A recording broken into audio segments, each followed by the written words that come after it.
Hello everyone and welcome back to my channel after quite some time. As you can see, this is the rear window of our car, a Fiat Punto in this case, but it doesn't matter because this topic applies more or less to every rear window in every car. I'm talking about these lines here that are supposed to clean the window when the humidity condenses on it. I don't know exactly how they are called, defroster or defogger. Anyway, they heat up when the current passes through them, and they just dry the window. It happens sometimes that one or more of these lines get a crack accidentally often, and the current can't flow through them anymore, and the affected line won't heat up anymore. And it is quite annoying, especially if the lines are in the middle of the window, of course. You can see here a crack in the bottom line. It is quite big, so it is easy to see.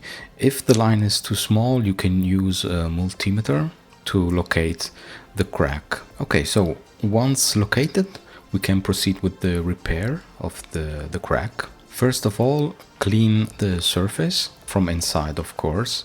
Okay, we are going to work from inside of the window.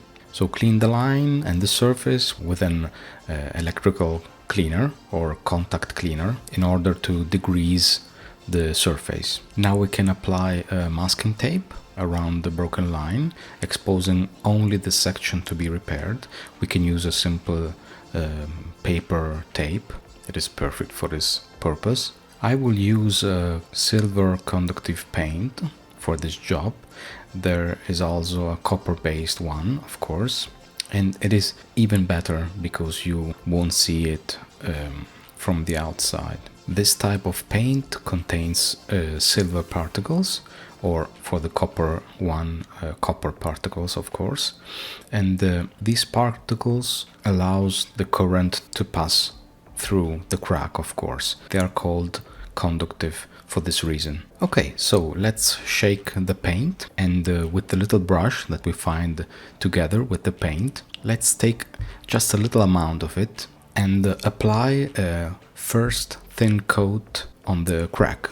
Let it dry for more or less 10 minutes, then apply a second thin coat. Okay, now wait for other 10-15 minutes, and then carefully remove the masking tape, making sure that the paint underneath remains intact. Now let it dry for at least other 30 minutes to 1 hour, and we can finally verify if the repair is successful. So switch on the defroster and let's see if it works. And as you can see, the line is working perfectly, even too much because I applied a fat layer of paint.